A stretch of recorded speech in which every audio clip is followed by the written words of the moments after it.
কেটে কেটে নেবে না, হ্যাঁ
এটা হয়ে যাবো বাবা, বুঝছো?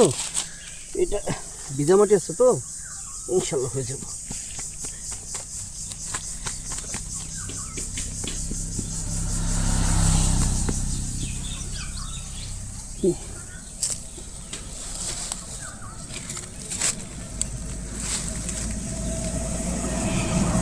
এই গাড়ি ধরে না, গাড়ি ধরে না, সরো।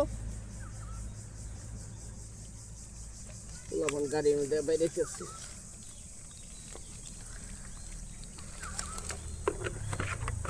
চলো, হয়ে গেছে কথা বলি।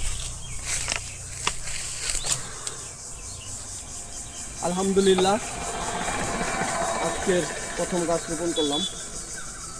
পরন্ত বিকাল, বিকালের শুরুর দিক, পরন্ত বলা যাবে না, বিকালের শুরুর দিক আমরা গাছ রোপণ করতে। আজকে আমরা এই গাছটা রোপণ করলাম। এটা হচ্ছে রবিদপুর ব্যাপারী বাড়ি রাস্তার এখানে।